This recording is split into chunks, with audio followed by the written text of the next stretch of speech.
Hi guys. Nous vous saluons au nom du groupe international des Amis de Christ, GRIAC. Mon nom c'est Béni Mon nom c'est Samantha. et nous sommes heureux de vous recevoir en cette nouvelle vidéo. Mais Sam, qui sommes-nous? Nous sommes un groupe à but non lucratif chrétien et notre but, c'est vraiment d'avoir un impact dans notre société, que ce soit au niveau social, moral, intellectuel. Et en fait, nous faisons toutes sortes d'activités chaque année, comme justement ce genre de vidéos ou des activités qu'on peut inviter des membres, pas seulement chrétiens, mais pour vraiment notre but, c'est vraiment d'impacter, de partager vraiment l'Évangile au travers de plein d'activités. Puis nous sommes vraiment un groupe international, donc nous sommes oui, au Canada, mais nous sommes aussi aux États-Unis et au Congo.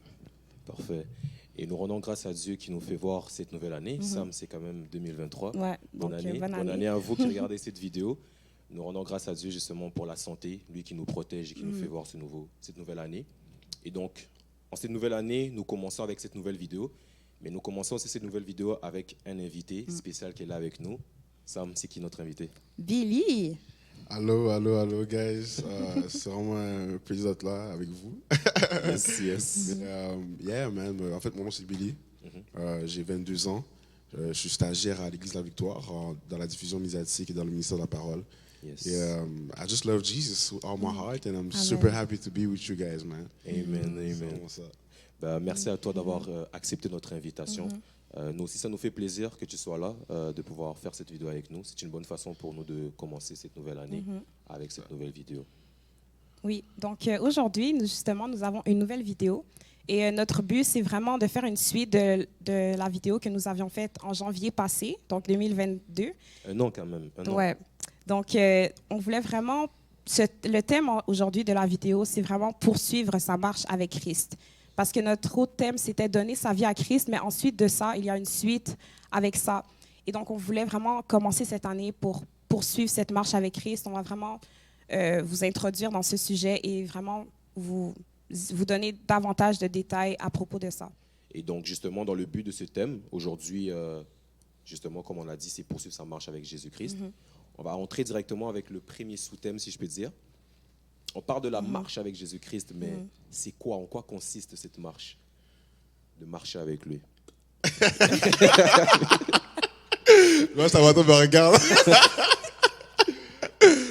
Tu peux aller, Billy, En quoi consiste la marche avec Jésus-Christ? En fait, la marche avec Jésus-Christ consiste à avoir une relation avec Dieu.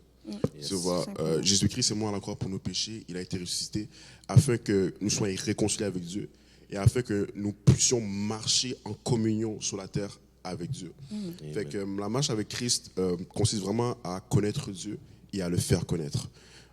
Souvent, ce qui se passe dans la vie chrétienne, c'est que on connaît Dieu, mais on n'apprend pas à le faire connaître au monde. Tu comprends ce que je veux dire? So, vraiment, la marche avec Christ, c'est le connaître, le connaître tout d'abord et le faire connaître, afin que la gloire de Dieu se répande sur la terre. Tout simplement, Amen. comme nous l'a demandé dans sa parole, d'aller jusqu'aux extrémités de la terre afin de répandre son évangile, justement, après lui, en tant que chrétien. Ouais, c'est vraiment tout simplement, comme ils ont dit, une marche avec Christ de tous les jours. C'est vraiment une marche de tous les jours. Pas seulement quand en fait, tu acceptes Christ, ben, tu acceptes qu'il soit vraiment tous les jours avec toi.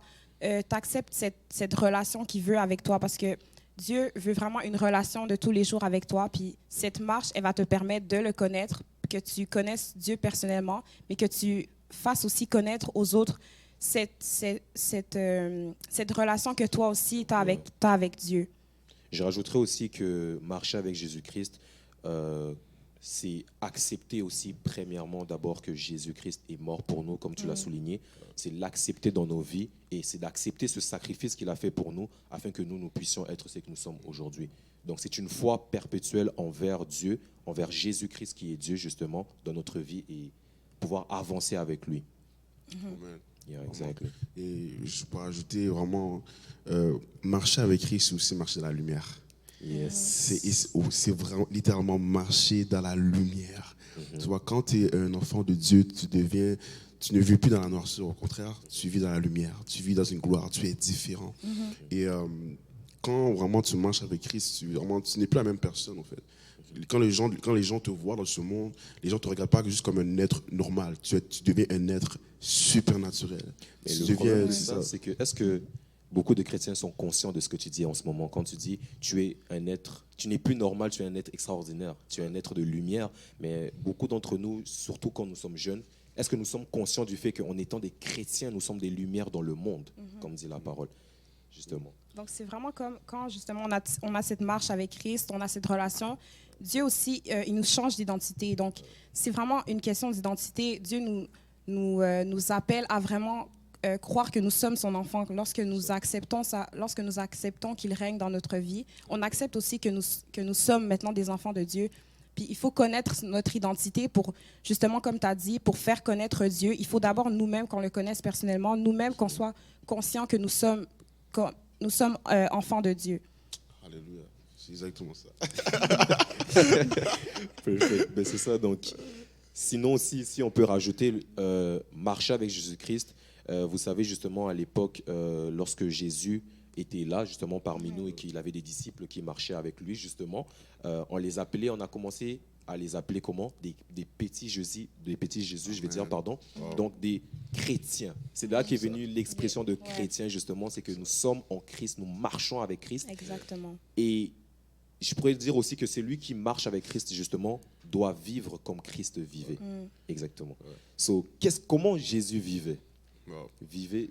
Vas-y. J'aime trop quand tu as dit ça. Comment Jésus vivait? En fait, Jésus, quand il était sur la terre, il était totalement dépendant au Père. Il était totalement dépendant au Père. Tu vois, il marchait constamment avec la révélation que, Seigneur, si tu ne montres pas qu'est-ce que je dois faire, je ne fais rien. Littéralement, il était totalement dépendant. Il a même dit dans Jean que je ne fais rien si je ne vois pas le Père le faire. Je ne fais rien si je ne vois pas le Père le faire. Qui veut dire que Jésus-Christ marchait littéralement comme s'il était dans le ciel, mais sur la terre. Littéralement. Chaque chose qu'il faisait, c'était dirigé par l'Esprit de Dieu. Tu vois, chaque chose qu'il faisait. Et tout Samantha parlait de recevoir Christ, ça te permet d'être un enfant de Dieu. Quand tu es un enfant de Dieu, littéralement, tu deviens un avec Jésus-Christ. Tu es la même personne que lui. Tu vois, tu as la même nature que lui, qui te permet de vivre comme lui. You know what I'm saying? Et c'est tellement simple. Littéralement, Dieu vient vivre en toi. Exactement. Et Dieu, quand Dieu vit en toi, il te permet de vivre comme lui. Tu as reçu une nouvelle nature. So, yeah, man. So, c'est vraiment être totalement de vivre sur la terre comme dans le ciel à travers le Saint-Esprit de Dieu qui vit en toi. Amen. So, c'est ça. Donc, comme le dit la parole, ce n'est plus moi qui vis, mais c'est Jésus-Christ qui vit en moi. Comme tu l'as dit, j'ai beaucoup aimé que tu aies dit ça. Et le fait de marcher avec Jésus-Christ, c'est aussi... comme on a dit, c'est marcher comme lui le faisait. Et autre chose que Jésus faisait, c'est marcher dans la compassion. La compassion des gens autour de nous, la compassion de ceux qui ont besoin d'aide. C'est de marcher en étant une bénédiction pour la vie des gens autour de nous. Amen. Et nous qui sommes chrétiens, nous devons, justement, comme tu l'avais dit plus tôt aussi, nous devons impacter la vie des gens autour de nous. Positivement, bien sûr, bien évidemment. C'est ça. Ouais, donc c'est ça. J'aime vraiment ce que vous dites. Jésus aussi, ce qu'il faisait, ce qui me touchait personnellement quand je lisais les Écritures, je lis vraiment que quand, on va dire, il était avec ses disciples, il était dans le monde, même s'il était dans la foule, à quel point il était occupé dans son ministère, mais on voyait que Jésus, vraiment, il priorisait toujours sa relation avec le Père. Toujours, il allait se retirait. Il se retirait dans le désert, peu importe à quel point il était occupé. Et peu importe, admettons, les gens, ils voulaient des guérisons, ils voulaient voir Jésus faire des miracles et tout ça, mais ce n'était pas ce qui importait Jésus. Ce qui importait, c'est vraiment tout de rendre la gloire à Dieu, mais c'était surtout ces temps personnels avec Dieu. Donc, je crois aussi que nous, en tant que chrétiens aujourd'hui, nous sommes appelés, même si nous faisons des ministères et tout ça, mais nous sommes vraiment appelés surtout à être dans la consécration avec Dieu. Dans nos temps personnels, vraiment, c'est ça qu'on doit prioriser. Ça. J'aime tellement ce que tu dis, Samantha. Il y a un verset dans Jean 17,3, je ne vais jamais oublier. À un moment donné, il y avait un temps dans ma vie, j'étais très occupé dans le ministère. Je faisais beaucoup au ministère. J'évangélisais beaucoup. J'étais comme, OK, on doit sauver des âmes, Littéralement, je voyais petit à petit que je négligeais ma relation avec Dieu. Et là, après, je commence à lire ma Bible et j'entends un verset dans mon cœur, Jean 17, verset 3. Et là, Dieu me dit que dans Jean 17, verset 3, quand vous allez lire, c'est écrit que la vie éternelle, c'est qu'ils te connaissent, toi, le seul vrai Dieu, et celui qui t'a envoyé, Jésus-Christ. Tu vois, littéralement, quand tu es un chrétien, The only goal that you have, le seul but que tu as, c'est de connaître Jésus-Christ. Et en connaissant Jésus-Christ, tu vas connaître son amour pour les âmes. En connaissant Jésus-Christ, tu vas connaître la compassion qu'il a. En connaissant Jésus-Christ, tu vas connaître ce qu'il avait prévu pour toi. Tu vois, et j'ai vu que Jésus, quand il marchait sur la terre, avant même qu'il fasse son ministère, il a fait 30 ans. Sans être vu, sans être vu. Il était dans l'ombre, en consécration. C'est écrit dans Luc 4 qu'il grandissait en sagesse, en force et en puissance. Tu vois, mais il était dans le secret. Il cherchait le cœur de Dieu. Tu vois, malgré qu'il était Dieu sur lui-même sur la terre, il cherchait quand même à connaître, ok, comment je peux grandir. Et avant d'impacter, il faut être impacté. Avant d'impacter les autres, tu dois être impacté. Avant de donner la lumière, tu dois recevoir la lumière. Tu ne peux pas donner ce que tu n'as pas reçu. Tu vois, tu ne peux pas donner ce que tu n'as pas reçu. J'ai remarqué que les gens qui font le plus d'impact, c'est les gens qui ont été touchés par Dieu. C'est les gens qui ont eu une relation, qui ont une expérience avec Jésus. Et souvent, ce qui se passe, c'est qu'il y a beaucoup de jeunes, ils vivent cette vie chrétienne, mais ils n'ont pas d'expérience avec Jésus. Il manque la vie, il manque la lumière. Ils n'ont pas été brisés, si je peux dire. Ouais, d'une manière ou d'une autre. Tu vois, j'avais tellement soif de cette relation avec Dieu parce que j'allais à l'église tous les dimanches. Mes parents m'amenaient à l'église, mais je savais que dans mon cœur, qu'il manquait quelque chose. Pourquoi? Parce que je n'ai pas eu l'expérience personnel. Et souvent, ce qui se passe, c'est que tu peux aller même à l'église, mais Dieu ne te connaît même pas. Tu ne connais pas Dieu, même si tu vas à l'église tous les dimanches. Et Dieu nous appelle à avoir une intimité. Tu vois, mais ça commence avec la soif. Et c'est ce qui s'est passé avec moi en 2019. Je dis, Seigneur, if you're really real. Puis j'avais tellement une soif de le connaître. J'avais une soif d'expérimenter sa présence. J'avais une soif d'expérimenter le Dieu de la Bible. Je lisais la Bible, puis j'étais comme, ah, it's all fake. Tu vois, je pensais que Jésus-Christ, c'est juste un Dieu mystique, il fait rien, c'est fake. Et moi, j'ai dit, non, Seigneur, je veux voir pour moi-même. I want to see. Tu vois, je veux toucher le pan de ta robe. Tu vois, et littéralement, en 2019, j'ai senti la présence de Dieu sur moi tellement fort dans ma chambre. J'ai commencé à pleurer. Et c'est cette journée-là que j'ai donné ma vie à Jésus-Christ réellement. Car j'ai donné ma vie à Jésus à 14 ans. Oui, c'est vrai, j'étais sauvé, mais je n'avais pas eu cette expérience-là qui me permettait d'être soudé en Christ. Tu vois, si tu vois les apôtres, l'apôtre Paul, lui, tuait les chrétiens. Quand il a vu Jésus-Christ, quand il a rencontré Jésus, différence. Lui qui tuait les chrétiens, il est devenu un sauveur des chrétiens. Lui qui persécutait est devenu persécuté. Yes. Exactement. Yes, man. C'est vraiment avoir une intimité, une expérience. Il faut chercher à avoir cette relation avec le Seigneur, à expérimenter sa présence. Car Dieu nous appelle à cela. Tu vois, et c'est comme ça après que quand tu expérimentes comment Dieu est bon, là tu vas pouvoir dire aux autres, God is good. God is real, God is good. God is good. Et ce que tu dis, ce que tu dis reflète exactement, comme tu l'as dit, la vie de Paul, en fait.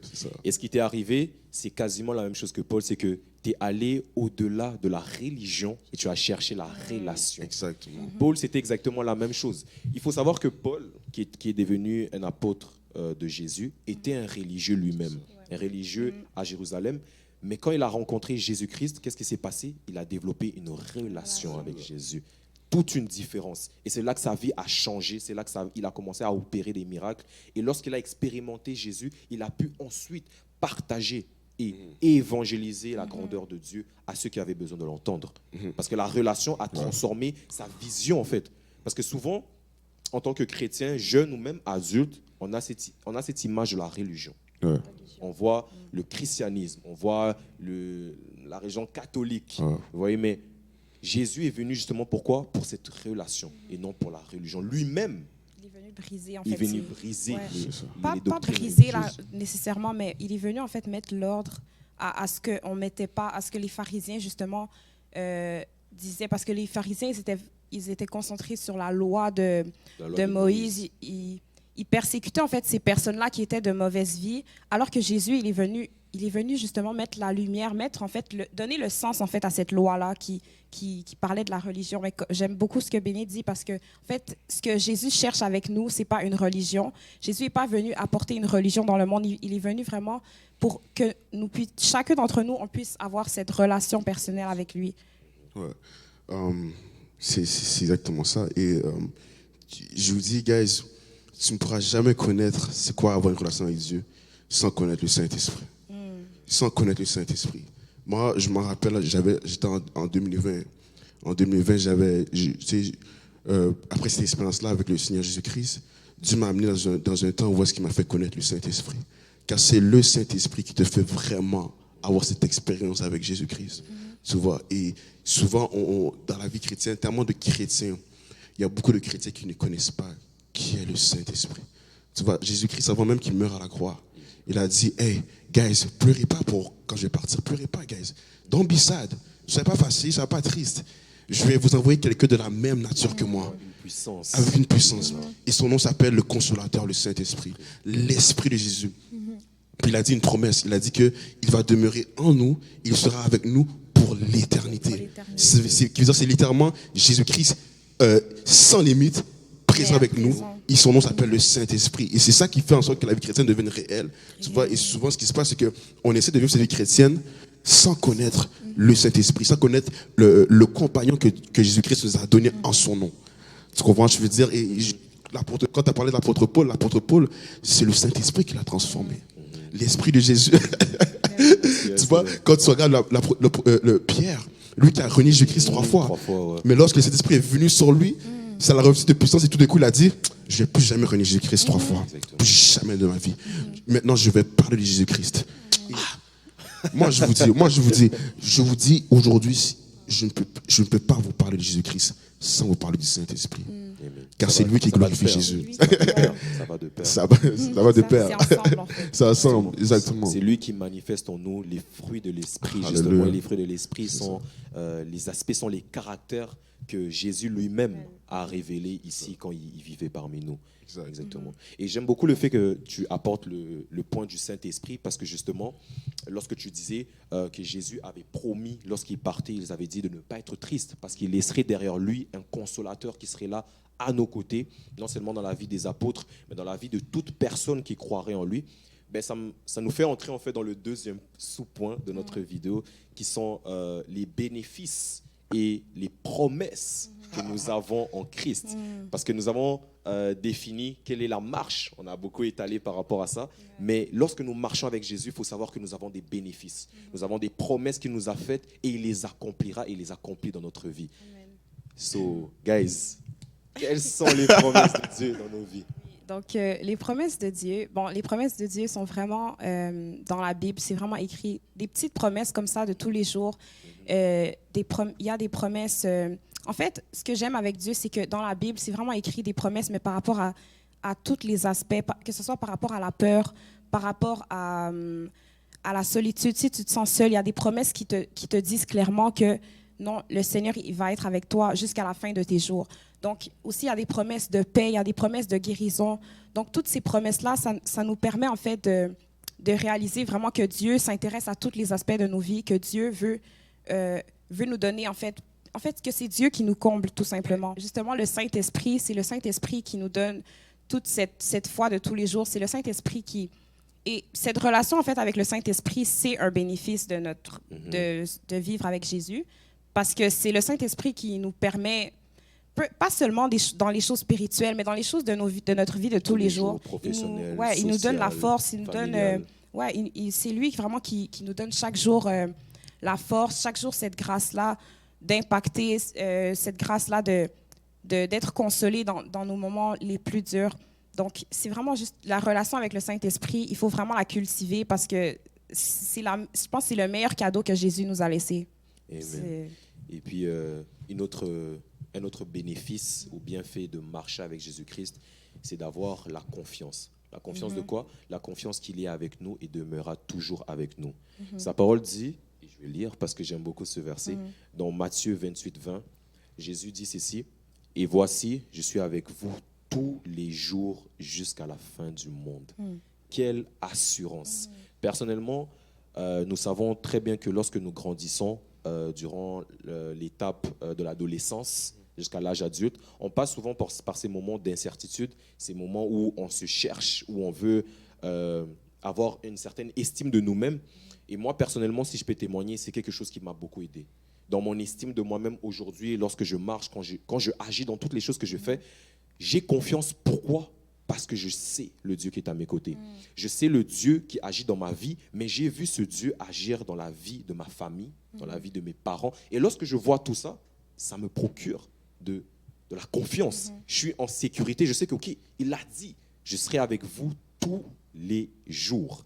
Et j'appuie beaucoup sur tous les jours parce que souvent, j'en parlais avec Sam hier, souvent nous lisons des versets bibliques, nous lisons la Bible. Comme tu l'avais dit tout à l'heure, tu lisais la Bible, tu étais comme, ah, some bullshit, tu n'y croyais pas.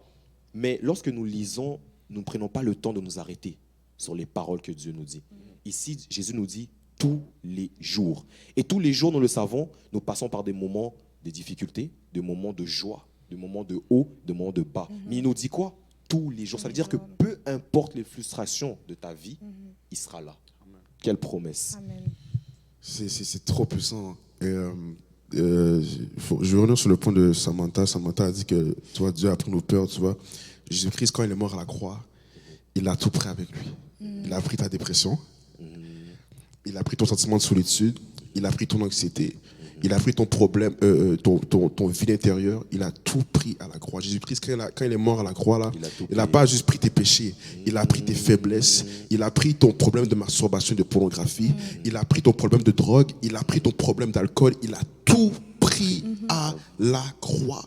Tu vois, ta délivrance que tu recherchais, Jésus-Christ l'a pris à la croix. Amen. Ta guérison que tu avais besoin, Jésus-Christ l'a pris à la croix. Jésus-Christ a dit dans sa parole, par sa meurtrissure, nous avons été guéris. Tu vois, même la malédiction que tu pensais que tu avais dans ta famille, Jésus-Christ l'a pris à ta croix. Souvent, il y a des gens qui ont peur des sorciers. Hey, Jésus-Christ l'a pris à la croix. Jésus-Christ, c'est écrit dans Galates 3:14, il a dit que maudit quiconque est pendu au bois. Et qui a été pendu au bois? Jésus-Christ. Et Jésus-Christ, a pris la malédiction afin que nous reçussions la promesse d'Abraham. La promesse d'Abraham, c'est la prospérité.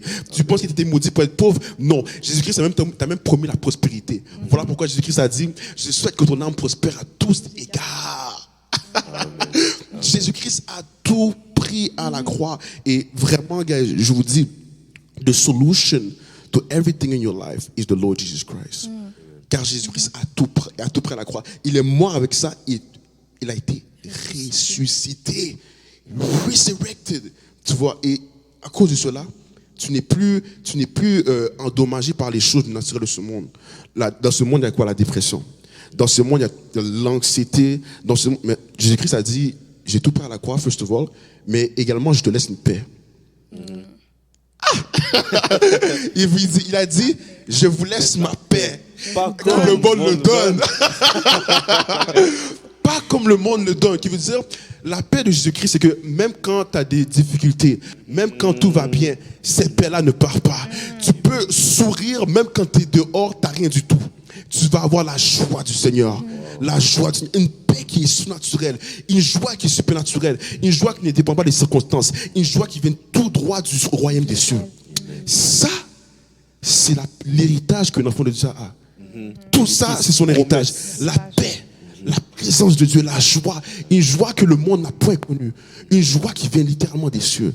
Ça là, nothing can compare to that. You know, because there's a lot of people, they have a lot of money, but they're depressed. Il y a des gens qui sont, qui ont beaucoup de femmes, but they know in their heart, il y a quelque chose dans leur cœur qui leur dit, il me manque quelque chose. Il y a un vide. You know that. There's an emptiness. Ou même, il y a beaucoup de jeunes, je vais rentrer sur ça, des jeunes qui étaient à la pornographie, à la masturbation. C'est que tu sais que Jésus-Christ a pris ça à la croix pour toi. Jésus-Christ a dit dans 1 Corinthiens 1:18, il a dit, la prédication de la croix est une folie pour ceux qui périssent. Mais pour nous qui sommes sauvés, elle est une puissance de Dieu. C'est quoi la prédication de la croix? La prédication de la croix, c'est ça. Jésus-Christ est mort à la croix pour tous tes péchés. Il a été ressuscité. Et tu as été ressuscité avec lui. Amen. Wow. C'est fort ce que tu dis parce que j'en ai littéralement eu des frissons. Tu vois? Mais, guys, une promesse, un bienfait de Dieu, de Christ dans nos vies, c'est de expérimenter son amour. Alléluia. L'amour qu'il a manifesté pour nous à la croix, l'amour qu'il a manifesté lorsque lui-même était ici-bas sur la terre avec les gens autour de lui. C'est ça. L'amour qui vient combler, comme tu disais, le vide de notre cœur. Pour moi, ça, c'est une des choses les plus fous. Parce que Dieu lui-même, il dit dans sa parole, il nous a tant aimés qu'il a envoyé son Fils unique mourir pour nos péchés. Et ça, pour moi, c'est incomparable. C'est incomparable. C'est un amour immérité, déjà, mais il nous le donne quand même, inconditionnel, malgré nos erreurs. De la même façon qu'il nous a laissé sa paix, pas comme le monde, mais moi, je crois aussi, bien évidemment, qu'il nous a laissé son amour, pas comme le monde nous donne. Wow. Et c'est merveilleux d'expérimenter ça.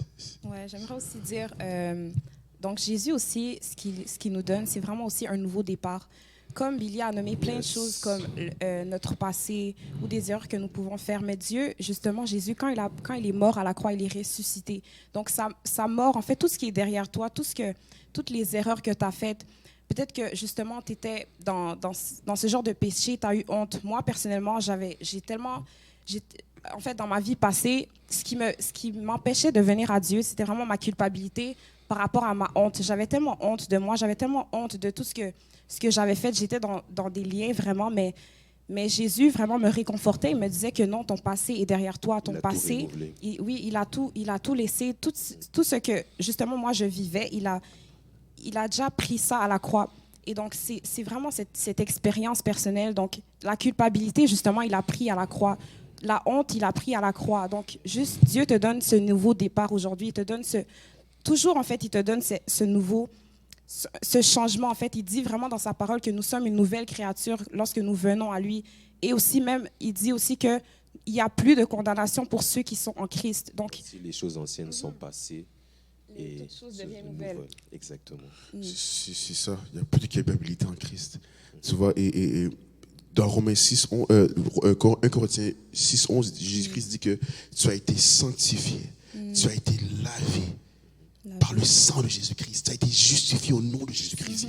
Et dans Romains 8, 1, il dit qu'il n'y a aucune condamnation pour ceux qui sont en Christ Jésus. Et je sens vraiment que même pour un chrétien aujourd'hui qui m'écoute aujourd'hui, Dieu a dit que son désir, dans Ézéchiel 44, il a dit que son désir, c'est pas que le pécheur meure, mais qu'il se repente et qu'il change sa conduite.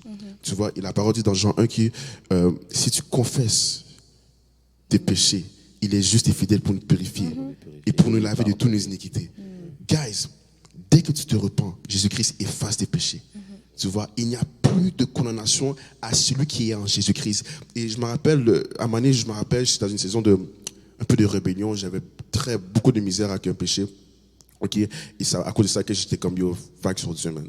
J'étais comme, yo, God will never forgive me. I'm too dirty. Tu vois, et je me rappelle, j'étais en feu pour Christ. J'étais en feu pour Christ. Et là, je voyais que, man, je revenais dans mes anciennes habitudes avant Christ. Et là, j'étais comme, man, je suis un pécheur encore. Non, je suis pas un pécheur. Je suis un saint qui a juste tombé. Tu vois, et Dieu a dit que, la parole dit que le juste tombe 7 fois, mais il se relève. Et Dieu me montrait que, Billy, get up. Arise, repent, change de conduite et retourne à tes premières œuvres. Et c'est ce que j'ai fait. Et j'ai vu que, guys, la culpabilité n'est pas de Dieu. I don't care. Je m'en fous de comment tu te sens. La culpabilité, ta culpabilité que tu sens que oh, t'es trop sale, tu sens que tu vas jamais retrouver ton feu. It's a lie from the devil. C'est un mensonge du diable. Exactement. Ce que le diable veut te faire dire, c'est ça. Oh, t'étais en fait pour Dieu avant, hein? Ça ne peut jamais être en fait pour Dieu. C'est un mensonge.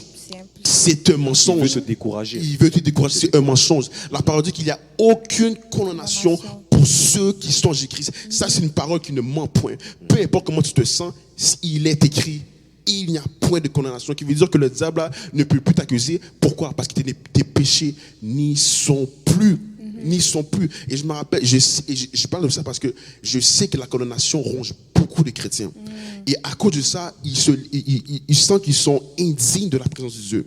Ils sentent qu'ils sont indignes de venir à Dieu. Mais Dieu a dit dans Hébreux 3, il a dit, venez sans honte devant le trône de grâce. Car Jésus-Christ, mais venez avec assurance. Car Jésus-Christ là, il a été tenté en toutes choses. Il connaît tes faiblesses. Il sait par quoi tu es passé. Il te comprend. Lui, Jésus-Christ là, tout ce qu'il veut là, c'est que tu reviens à lui, que tu te repentes et qu'il te dit, ok, là on va faire ça comme ça, mon fils.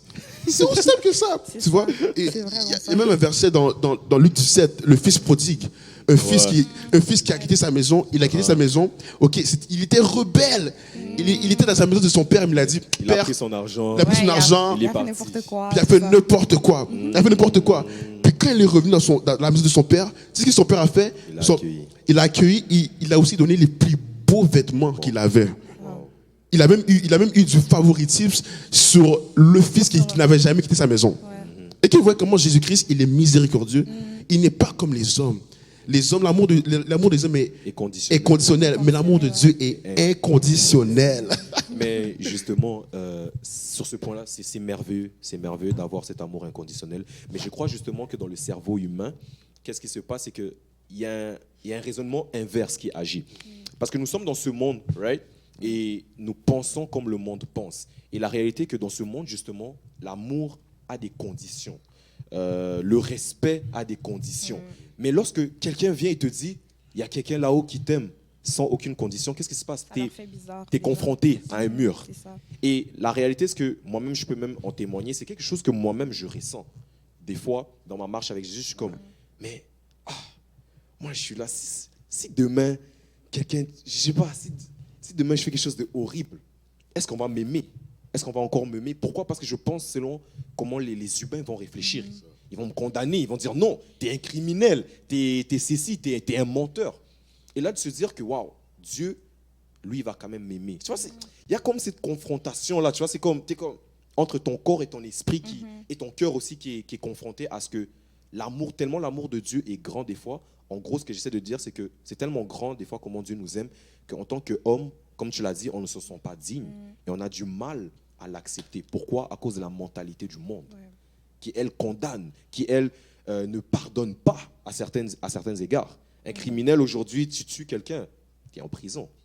Mais Jésus, lui, va te pardonner malgré le fait que tu vas en prison. Et c'est ça, je pense, un blocage en fait. Il y avait une femme dans la Bible, une femme adultère. Vous connaissez ce verset-là? Une femme adultère, il y avait des juifs, des religieux, ils sont venus vers Jésus, ils se sont dit, oh, cette femme a été en flagrant délit d'adultère. Elle venait de coucher avec quelqu'un d'autre de son mari, quelqu'un d'autre là, ok? Elle a été prise en flagrant délit et les Juifs ont pris cette femme-là, ils l'ont amenée devant Jésus-Christ. Puis là, ok, les religieux sont comme, ces sortes de personnes-là, il faudrait les lapider, il faudrait les frapper.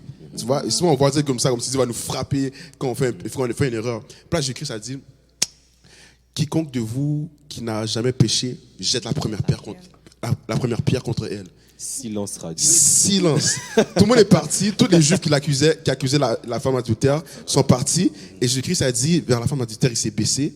Puis il a dit, hey, je ne te condamne pas. Va et ne pêche plus. Juste ça, là. C'est comme ça que Jésus te voit là, quand tu pêches. Lui, là, il ne veut pas te condamner. Lui, là, il veut juste te pardonner et que tu changes de mentalité, tu changes de caractère. Et littéralement, tu marches en nouveauté de vie. C'est tout. Avec les clés qu'il t'a données dans sa parole. Amen. Et bien justement, ça nous fait rentrer exactement dans notre troisième point. Lorsque, justement, comme je le disais, soit c'est cette mentalité-là, ce blocage de se dire, le monde va me condamner, et ben Dieu aussi va me condamner, tu vois. Ça, c'est des difficultés des fois qu'on rencontre dans la marche avec Jésus. Des fois, dans notre humanité, on est bloqué par nos propres barrières, en fait, qu'on se fait entre nous et Dieu. Et bien justement, ça amène au troisième point, au troisième sous-thème, qui sont les difficultés ou des fois les réalités un peu compliquées que nous vivons en Jésus-Christ. Pas à cause de lui, mais à cause de nous, à cause de nos imperfections, à cause du monde autour de nous. Et justement, si exemple je vous demandais quelles ont été certaines difficultés que vous avez rencontrées lorsque vous avez donné votre vie à Jésus et lorsque vous avez choisi de le suivre, de marcher à ses côtés. Bon, moi, personnellement, les difficultés, c'était, comme j'avais dit, c'était vraiment la culpabilité que je sentais au fond de moi encore. Malgré que Dieu me disait qu'il m'avait pardonné, malgré aussi que je lisais la parole, des fois, je retournais encore dans ces pensées-là qui me disaient que non, t'as trop fait, il faut avoir honte. Donc, tous ces genres de pensées-là. Et vraiment, je me suis mis à cœur qu'il faut que je pense d'une différente manière. Et c'est vrai, il y a un verset aussi qui parle où le Saint-Esprit renouvelle ton intelligence. Puis je commençais vraiment à méditer, à vraiment penser, en fait, ce que Dieu dit, à le dire à moi-même. Vraiment, je méditais sur ça, puis ça m'aidait vraiment à ne plus ressentir cette culpabilité-là, me rappeler que Jésus a vraiment tout pris à la croix, parce que c'était vraiment quelque chose qui m'empêchait, en fait, d'aller de l'avant. Parce que, justement, quand tu as cette culpabilité-là, quand tu as ce genre de pensée-là, le diable veut juste, en fait, je sais que le diable voulait vraiment me faire rester dans la même, comment dire, dans la même position. Il voulait pas comme pas que te je voir rentre, progresser. oui, que j'avance, que j'entre vraiment dans ma destinée. En fait, je sentais vraiment cette prison-là au fond de moi, mais plus les journées ont passé, plus je méditais vraiment la parole, ça m'aidait vraiment à relâcher ça, puis à croire vraiment que non, il y a un futur pour moi. Donc, voilà. Merci. Je vais aller, Émilie. Pour moi, mes difficultés quand j'ai rencontré ma vie chrétienne, moi, c'était pas, surtout par rapport à l'immoralité sexuelle. Tout ce qui est question de masturbation, pornographie, la convoitise, ça m'a gardé beaucoup. C'est une grande difficulté que j'avais. Okay? Et ça m'amenait littéralement à plus lire ma Bible, ça m'amenait littéralement à plus prier, ça m'amenait littéralement à me sentir coupable. Tu vois, j'étais comme, mais je me sentais comme un esclave, je me sentais comme littéralement dans une prison. C'est comme si littéralement, à cause de ce péché-là, je m'isolais. Et à cause de cette isolation-là, littéralement, je n'allais pas à l'église, je m'éloignais. Tout d'un coup, j'écoutais des choses que je ne devrais même pas écouter. Tu vois, il y avait ça, il y avait aussi la colère. Tu vois, la colère, j'avais une très grande colère avant. J'étais un gars qui était extrêmement colérique. Et c'était littéralement dû à cause de ma famille. En fait, c'était des choses que je n'avais pas pardonnées. J'avais aussi le problème avec le manque de pardon. Le manque de pardon. Oh oui, le manque de pardon. J'ai l'impression que ça m'a touché. Le manque de pardon, le manque de pardon qui m'a amené à l'amertume. Le manque de pardon qui m'a amené aussi à la déception. Et le manque de pardon qui m'a aussi amené à la dépression pendant un temps, même dans ma vie chrétienne. Tu vois. Tout ça, c'est des difficultés que j'ai rencontrées, mais que Jésus-Christ m'a délivré. Mais si vous voulez, je peux vous expliquer comment j'ai fait pour... Ouais, on va parler de On va ça. parler de Les ça outils, C'est exactement, moi, personnellement, une des choses qui était difficile pour moi, c'est la musique mondaine. Vous savez, on en parle, la réalité de la musique, comme nous le savons, que la musique, c'est plus que physique, c'est spirituel. Et ça, c'était quelque chose qui était difficile pour moi parce que depuis que j'étais petit, j'ai toujours écouté toutes sortes de musique. Donc, à la maison, je pouvais écouter, il y avait du gospel, des fois, il y avait des musiques de ma culture, de mon pays. Et ça, c'est quelque chose qui était difficile pour moi parce que c'était dans ma nature. Pour moi, c'était quelque chose de normal. Et d'abandonner ça, c'est difficile. Mais la réalité est que moi, ici, mon but, bien sûr, c'est d'être transparent envers ceux qui nous écoutent. La réalité est qu'aujourd'hui encore, j'ai ces difficultés-là. Guys, nous sommes sauvés par Jésus-Christ, mais nous ne sommes pas parfaits. Moi, je suis le premier à le reconnaître et j'ai toujours ces difficultés-là à me séparer de la musique mondaine parce qu'il m'arrive de passer par des moments, ok, j'en écoute pas, je suis là, j'écoute de la musique chrétienne et tout. Et des fois, ça m'arrive de retomber encore. Mais justement, comme nous l'avons dit plus tôt, c'est que Jésus est avec nous tous les jours et nous aide à progresser. J'ai fait l'effort de continuer à marcher, à avancer. D'ailleurs, même Sam, je pense que tu as un verset pour nous à ce sujet de continuer. Philippiens. Ouais, Philippiens 3, 13, 14. Donc, juste, ça parle vraiment de la marche. On oublie tout ce qui est derrière nous, mais on marche vraiment vers... consécration. On marche vraiment vers ce qui est en avant, en fait. Tu oublies ce qui est en arrière et tu marches, tu cours, puis c'est ça. L'apôtre Paul disait qu'il marchait, qu'il courait afin d'atteindre la ligne d'arrivée. Il marche, il continue. Et ça, c'est une réalité aussi chrétienne que j'aimerais souligner dans le fait que nous sommes sauvés en Jésus-Christ, mais comme je le dis, nous ne sommes pas parfaits. Et comme nous avons souligné, c'est une relation avec Jésus. Et comme dans toute relation, il y a constamment des efforts à faire. Ouais. Et les efforts, c'est nous qui les faisons. Pourquoi? Parce qu'il nous arrive de retomber. Il nous arrive OK, ce mois-ci, tu n'as pas fait tel péché, le mois prochain, le péché peut revenir. Mais qu'est-ce que tu fais? Des fois, tu persévères encore. Exactement, tu persévères afin de toujours t'améliorer avec lui, justement, pour éviter, comme tu l'as dit dans ton témoignage, que quand il t'arrivait de pécher, tu te renfermais sur toi-même. Mais ça, c'est le mauvais réflexe à avoir. Et ça, tu l'as compris. Et qu'est-ce que tu as fait? Tu es revenu. Dieu t'a poussé encore à persévérer, à continuer d'avancer avec lui. Ça, c'était une des difficultés que j'avais. Et je continue encore à travailler. Et la réalité est que, moi, je dirais que c'est un combat ou un processus jusqu'à la fin de nos vies, en fait. Tous les jours. Pourquoi? Parce que tant que nous vivons dans la chair, nous sommes toujours tenté. C'est une réalité qu'il faut savoir. Tu es chrétien, mais tu es toujours tenté. Pourquoi? Parce que tu es dans la chair, tu es dans ce monde. Et les choses, et des fois même, vous savez, c'est les choses autour de nous. Comme des fois, on va dire ça, ah ouais, viens à une fête, viens, il y a un anniversaire. Tu y vas et la réalité, c'est que tout le monde n'est pas chrétien comme toi. Tu vas aller là-bas, tu vas entendre du rap, tu vas entendre toutes sortes de musique, toutes sortes d'ambiances. Et malgré toi, tu es tenté. Tu vois? Donc, c'est pour ça que je dis que c'est un travail de tous les jours, pendant toute notre vie, parce que nous sommes sauvés, mais la réalité, c'est que beaucoup de gens ne sont pas sauvés. Et justement, notre travail, c'est quoi? C'est d'aller chercher ces âmes qui sont perdues et les aider à revenir auprès de Dieu. L'apôtre Paul avait écrit une épître dans Romains. Dans Romains 7, il dit que je veux faire les choses, mais je ne suis pas capable de le faire.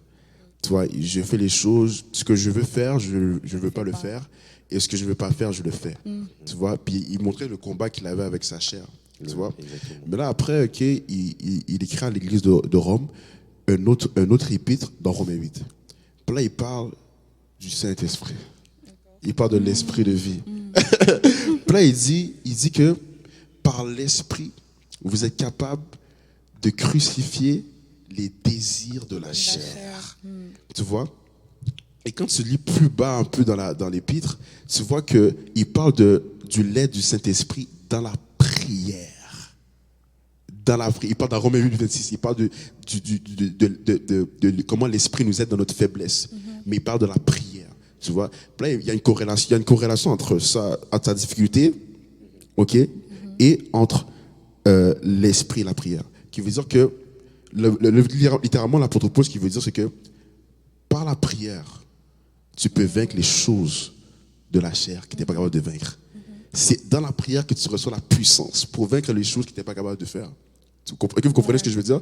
Et j'ai remarqué que souvent, on veut essayer de vaincre des choses par nos propres forces. Et on oublie l'aide du Saint-Esprit que tu peux acquérir dans la prière. Tu vois? Et l'apôtre Paul, si tu regardes sa vie de prière, il avait une très grande vie de consécration. C'est même lui qui a écrit dans 1 Corinthiens 14, 18, il a dit « Je rends grâce à Dieu que je parle en langue plus que vous tous. » Surprenant, right? Surprenant, ouais. Mais c'était un homme qui était extrêmement consacré à Dieu. Et là, je comprends pourquoi l'apôtre Paul était autant zélé. Là, je comprends pourquoi l'apôtre Paul avait tellement de révélations. Là, je comprends pourquoi l'apôtre Paul avait tellement de révélations sur la chair et l'esprit de Dieu.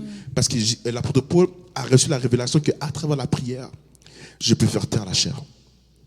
À travers la prière, je suis capable de vaincre les choses que je n'étais pas capable de vaincre. Pourquoi? Parce que quand tu pries, c'est comme si tu reçois un rechargement. C'est comme une recharge. Tu reçois, tu recharges tes batteries spirituelles. Exactement. Littéralement, tu devais fortifier dans ton homme intérieur. Ok, littéralement, ça te permet de vaincre ta nature humaine.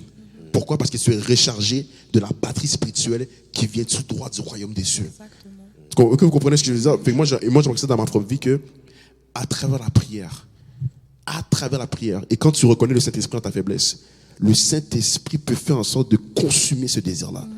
Et littéralement, tu marches comme un roi. Tu marches victorieux. La tête haute et toujours La tête haute. Tournée vers l'avant. Non, mais c'est ça. Tu vois, c'est vraiment je suis sûr qu'il y a d'autres clés. On va aller plus en profondeur, mais Et c'est ça. Et le point de la prière, une fois de plus, comme nous sommes dans les difficultés des fois qu'on rencontre, et ben c'est aussi une difficulté des fois qu'on rencontre en tant que chrétien, c'est d'avoir cette consécration, comme tu as dit, cette discipline, je rajouterais même, de prier. Parce que c'est ça, donc, parce que prier, c'est aussi une discipline.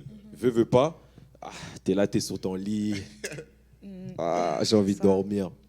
Mais tu dois faire cet effort de manifester cette discipline pour commencer à prier. Et ça, c'est une difficulté qu'on rencontre quand on est chrétien, parce que justement, tout s'accomplit dans la prière. La prière a le pouvoir de transformer les choses. La prière a le pouvoir de nous transcender nous-mêmes ou de transcender la vie des gens autour de nous. Et donc, tu te dois de prier en tant que chrétien. Mais malheureusement, c'est une difficulté. Parce que l'apôtre Paul disait justement, comme tu l'as dit, c'est que je fais ce que je ne veux pas faire, mais je n'arrive pas à faire ce que je dois faire. Ouais. Tu vois, ce que je veux faire. J'aime tellement ce que tu dis. Samantha. J'allais dire que la prière, en fait, c'est vraiment quelque chose que nous sommes parfois nous avons vraiment tendance à avoir de la misère, en fait, dans notre vie de prière, parce que c'est vraiment quelque chose que le diable attaque. Parce que la prière, justement, comme tu as dit, ça nous transforme, nous, personnellement, mais ça transforme aussi les autres. Puis la prière, c'est vraiment notre communion constante avec le Seigneur. Et quand tu es constamment dans la présence de Dieu, le règne de Satan ne peut plus régner. Mais justement, Satan veut encore régner sur nous, veut encore régner sur toi. Il veut te mettre justement des découragements. Il veut t'empêcher de prier parce qu'il sait que la prière, la prière est puissante. La prière, elle a vraiment elle a la capacité de vraiment changer les choses. Mais justement, quand tu as une vie de prière, puis quand justement, en fait, la prière, tu ne vas pas toujours sentir que tu dois prier. Tu ne vas pas toujours avoir envie de prier. Mais c'est vraiment la discipline, comme on a dit. C'est vraiment, tu te consacres à ça même si tu n'as pas nécessairement envie. Il y a un verset que Jésus-Christ a donné, il a dit que vous connaîtrez la vérité et la vérité vous affranchira. Quand on parle d'affranchira, on parle de ça vous rendre libre. Et là, je vais dire une autre parabole. C'est comme si je te dis, sois debout pour 1 heure, mais tu ne sais pas pourquoi tu dois être debout. Tu vas te demander pourquoi je dois être debout pour 1 heure, c'est quoi le but? Mais si je te dis que si tu restes debout pendant 1 heure, tu vas gagner $1 million après. Je te promets que si tu restes, je te promets que tu vas rester longtemps debout. Ok, oui. Ok. Là, ok, je parle de la prière. Même juste pour la prière. La prière, quand tu n'as pas la révélation des bénéfices de la prière, tu ne seras jamais un homme de prière ou une femme de prière. Ok? Quand tu ne connais pas pourquoi tu dois prier, quand tu ne sais pas pourquoi, qu'est-ce que la prière peut t'amener, ça va être décourageant de prier. Fait que tu vas faire les choses religieusement. Je dois le faire parce que je n'ai pas que ça sert mal. Oh Seigneur, comme par obligation. Mais quand tu sais que la prière t'amène la puissance, quand tu sais que la prière t'amène la joie, quand tu sais que la prière te donne la paix, quand tu sais que la prière te donne des révélations, quand tu sais que la prière te rapproche de Dieu, te permet d'entendre la voix de Dieu plus clairement, tu vas comprendre que, oh my gosh, I need to pray. Yes. You will not be able to live without prayer quand tu connais la révélation de la prière. Et c'est ça moi je me rappelle, j'avais tellement de misère à avoir une vie de prière. J'étais comme, mais Seigneur, je suis là, mais c'est plate, là. J'ai rien à dire. Il faut être vrai. Pour de vrai, des fois, tu ressens ça. Genre, c'est plate. Tu sens pas vraiment comme... Tu pries, mais t'as pas l'impression, je sais pas, Dieu te parle. Mais il faut persévérer, vraiment. C'est ça. Tu vois, j'avais de la misère à entendre Dieu. Ma vie spirituelle était très faible. Tu vois, j'avais ce désir à l'intérieur de moi. Je voulais entendre Dieu. Je voulais vivre des choses avec Dieu. Mais ma vie de prière, je cherchais pas Dieu. Tu vois, je priais pas. Puis quand j'allais en prière, c'est comme si je sentais qu'il y a une lourdeur. Il y a une lourdeur. Je sens que Dieu est pas là. Je sens que Dieu est pas là. Jusqu'à temps que je commence jusqu'à temps que je me rappelle, je vais toujours me rappeler. Et je dois dire ça. Mais je me rappelle. En 2020, j'étais assis dans ma cuisine et je dis, Seigneur, je sens que je suis trop faible spirituellement. Je sens que ma vie de prière est comme wack. Je t'entends pas. Je n'avais pas me parler. Et littéralement, gars, je ne vais pas vous mentir, hein, j'ai entendu une voix me parler dans mon oreille droite. Je me toujours rappelé toute ma vie. J'étais comme ça sur ma cuisine. Voilà pourquoi tu peux parler partout, juste dans ta chambre, ta cuisine, dans les toilettes. Comme ça, j'étais en train de parler à Dieu comme ça, je pensais que personne n'allait me parler. J'entends une voix littéralement dans mon oreille droite. Il me dit, Billy, je veux que tu pries plus en esprit. Là, je suis comme, de quoi tu parles, Seigneur? Prie plus en esprit. Et là, je commence à checker sur Google, prier en esprit. Wow. C'est quoi prier en esprit? Là, il me parle du baptême du Saint-Esprit. Là, il me parle de la prière en d'autres langues. Et littéralement, je commence à lire des livres sur l'importance de la prière en langue. Je commence à lire des livres. Je commence à recevoir la révélation. Qu'est-ce que Jésus dit par rapport à la prière en langue? Et là, je commence à avoir toutes ces révélations-là. Et là, je commence à mettre ça dans mes prières, 10 minutes, 15 minutes, 20 minutes. Et tout d'un coup, je dois dire ça, guys. Tout d'un coup, je commence à entendre la voix de Dieu. Tout d'un coup, je m'envoie quelque part dans l'autobus. J'entends Dieu me parler sur ma vie. What is that? Littéralement, je vois des images. Dans la vie de certaines personnes. Puis je suis comme, tu vois pourquoi je vois ça dans ta vie? Et là, tout d'un coup, je dis, comment tu sais ça? Je sais pas, j'ai vu ça comme ça dans mon image. Mais c'était Dieu qui me parlait, littéralement. Littéralement, j'étais dans ma chambre, je disais la parole. Tout d'un coup, je comprenais qu'est-ce que la Bible disait. Je recevais l'interprétation des passages de la Bible. Et j'étais comme, mais c'est quoi ça? C'est quoi ça? Et là, Jésus-Christ m'a rappelé que lorsque vous recevrez le Saint-Esprit, vous recevrez une puissance. Là, cette puissance-là, c'est quoi? la capacité à faire les choses que Jésus faisait. Ta capacité à comprendre la Bible. Ta capacité à faire les miracles. Ta capacité à entendre Dieu. Et je vous dis que je dois le dire. Je sais que c'est... mais je dois le dire parce que si je ne parle pas de ça, c'est comme si je vous mentirais que je vous dis que Dieu fait ça. Mais non, c'est vraiment ça qui s'est passé dans ma vie. J'ai commencé à avoir la révélation de la prière en profondeur. Pas sur la surface, en profondeur. Et j'ai vu que, waouh, il y a une autre dimension à laquelle que Dieu m'entendait pendant tout ce temps-là, mais je ne savais pas. Parce que je n'avais jamais demandé. Demandez et vous recevrez. Et Jésus a parlé. Et à cause de cela, je vous le dis, guys, si je suis encore vivant sur Dieu, spirituellement, si je suis encore en feu pour Jésus, je sais avec humilité, c'est à cause de la prière en d'autres langues. Ça a permis de changer, ça a changé ma vie, littéralement pour entendre la voix de Dieu. Je pense parfois on cherche dans la mauvaise place.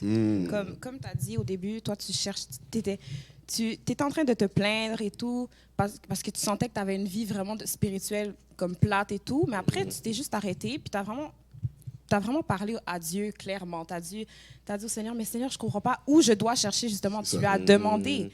Tu as demandé, quand on demande à Dieu, il nous parle personnellement, puis il t'a juste révélé, pris en esprit.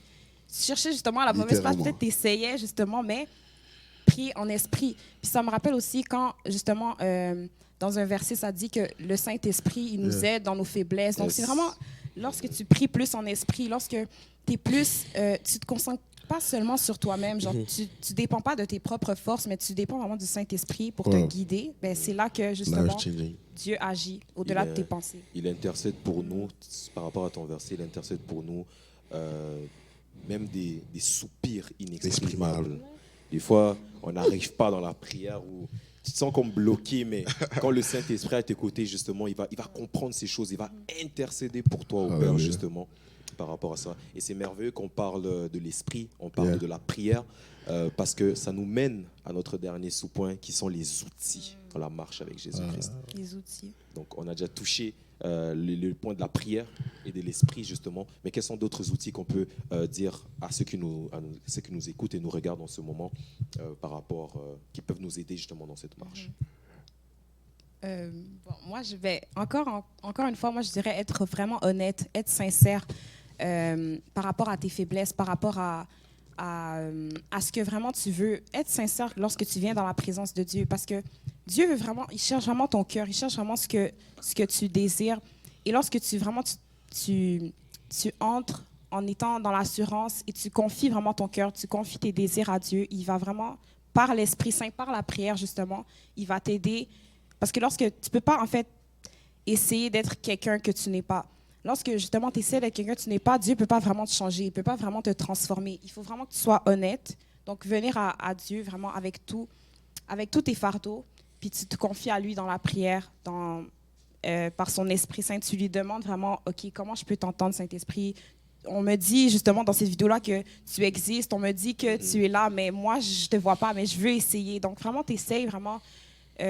Puis aussi, je dirais lire la parole aussi, surtout lire la parole, méditer la parole, parce que c'est la parole vraiment. Dans la parole, il y a tous les outils qui peuvent nous aider par rapport à ta situation. Il y a tous les outils pour t'aider. Donc, parce que la parole nous dit bien sûr que l'homme ne se nourrira pas seulement de pain, mais aussi de toute parole qui vient de Dieu, justement. Donc, donc tout ça là pour dire quoi? C'est parce que la parole de Dieu est primordiale dans ta marche avec Jésus. Tu ne peux pas croire en lui, mais sans écouter ce qu'il a à dire. Tu ne peux pas être en relation avec une personne, admettons dans une relation amoureuse, sans jamais écouter ce que la personne te dit. Ça ne fait pas de sens. Parce que c'est une relation, justement, tu as des choses à lui dire, et bien, comment est-ce que Dieu va te répondre? C'est aussi à travers la parole.